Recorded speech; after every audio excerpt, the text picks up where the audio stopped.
त्रिसहस्र वर्षाणाम् अनन्तरं वेद विषये पंडित मधुसूदन ओझा महोदयेन यत् शोध कृतं तस्य तेषां शिष्ये स्वर्गीय पंडित मोतीलाल जी जो शास्त्री महोदय रचनां कृतवन्तः सा एव परंपरा इदानीम् अत्र मानसरूपेण तस्या अवतरणम् अपि जातम्।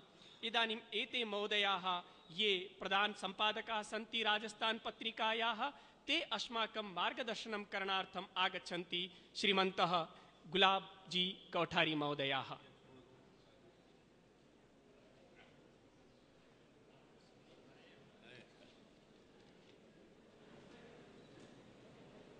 समारोह के अध्यक्ष सम्मानीय बाबूलाल जी शर्मा साहब, मुख्य अतिथि सम्मानीय चमू कृष्ण जी, विशिष्ट अतिथि भाई अनिल पांड्या जी, सभी उपस्थित विशिष्ट जन, विद्वत जन, छात्रों, दिशा बोध कार्यक्रम के लिए मुझे 2 दिन पहले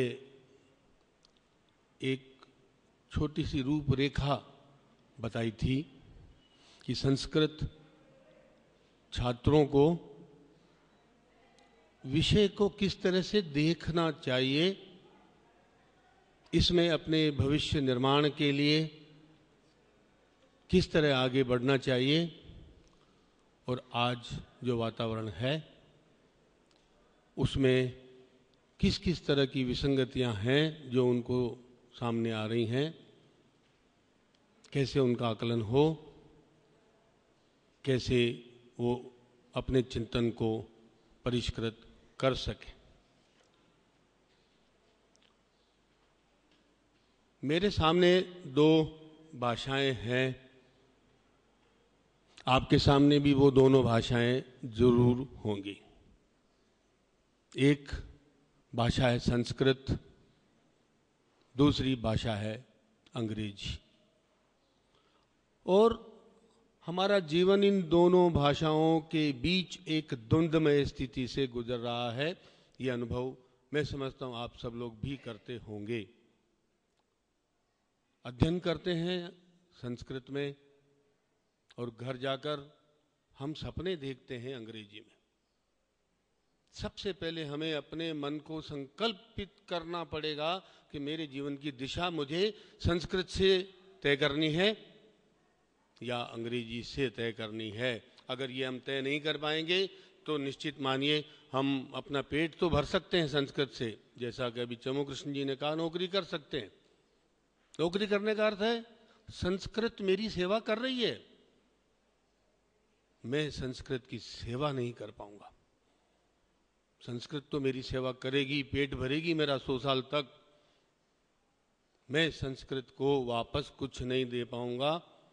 मेरे जीवन के लक्ष्य से, जैसा उन्होंने कहा कि मेरी उस जीवन की सार्थकता मैं संस्कृत के साथ कभी भी जोड़ नहीं पाऊंगा। ये सबसे पहला प्रश्न है। मेरा आप सबसे आग्रह भी है कि जितना जल्दी हम अपने मन में इस संकल्प को स्पष्ट कर लें उतना ही जीवन मेरा सहज हो जाएगा, चिंतन सहज हो जाएगा और जीवन की मेरी दिशा सहज हो जाएगी। अंग्रेजी में मैं रोटी को ब्रेड कहता हूं, लेकिन नाश्ते में रोटी नहीं खाता, ब्रेड खाता हूं। सोच के देखना इस बात को। मेरे जीवन में संस्कृत की संस्कृति का कितना प्रभाव है और अंग्रेजी की संस्कृति का कितना प्रभाव है और क्यों है, इस क्यों का उत्तर आपको खोजना है अपने भीतर, मैं नहीं दे सकता। जब तक मैं इस प्रभाव को नहीं समझ पाऊंगा मेरे अपने भीतर, निश्चित रूप से मेरे जीवन का मार्ग मेरे सामने स्पष्ट नहीं होगा। आज हम संस्कृत को केवल भाषा मान रहे हैं।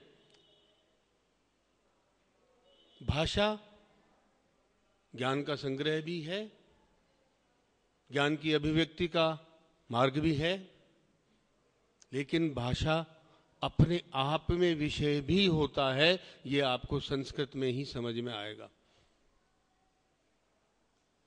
संस्कृत एक ऐसी वैज्ञानिक भाषा है जिसमें सृष्टि के सारे मूल तत्व छिपे हुए हैं। बल्कि छिपे हुए ही क्यों, जिन सिद्धांतों पर सृष्टि कार्य कर रही है, संस्कृत भी उन्हीं सिद्धांतों पर कार्य कर रही है। ये बात आपको समझनी चाहिए। एक भी सिद्धांत का फर्क नहीं है संस्कृत में और सृष्टि में, पर हम इसको एक भाषा मानकर छोड़ देते हैं। हम वर्ण की बात करेंगे, पद की बात करेंगे, वाक्यों की बात करेंगे, शब्दों को पकड़ करके खींचतान करेंगे, उसके आगे जाने की चिंता ही नहीं कर रहे।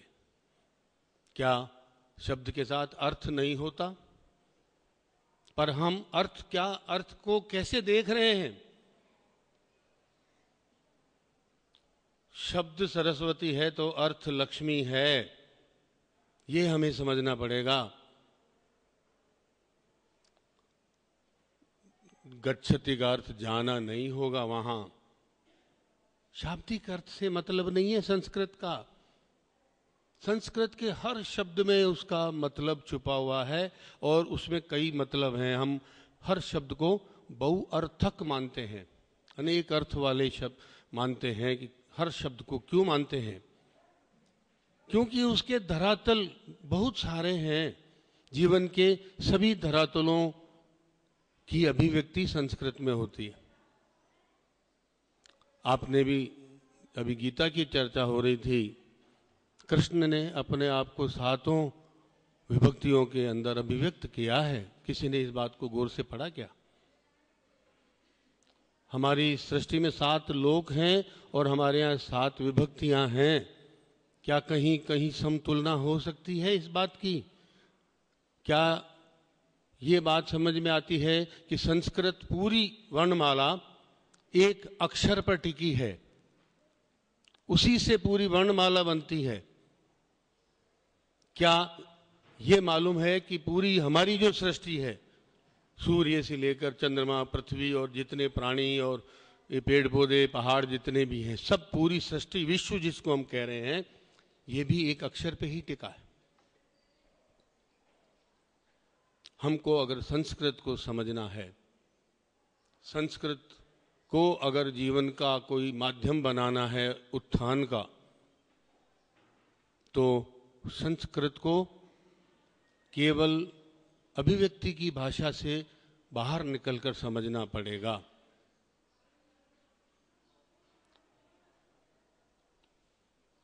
अभिव्यक्ति को भी अगर हम गहराई से देखेंगे तो मेरी बात तक फिर पहुंच जाओगे। मैं मुंह से कब बोलना चाहता हूं या कब मैं लिखना चाहता हूं, अभिव्यक्ति कब करता हूं? जब मेरे मन में कोई इच्छा उठती है अभिव्यक्ति की, किसी जानकारी को मैं दूसरे तक पहुंचाना चाहता हूं, तब ये इच्छा कहां उठती है? शरीर में नहीं उठती, बुद्धि में नहीं उठती, ये इच्छा मन में उठती है। तब दूसरा प्रश्न है, ये मन किसका है? मन मेरा है। तो फिर वहीं आ गए कि मैं कौन हूं? भारतीय दर्शन पुनर्जन्म पर आधारित है, या आप सब लोग अच्छी तरह से पढ़ चुके हैं। भारतीय दर्शन में आत्मा अमर है, उसको कोई पैदा नहीं कर सकता।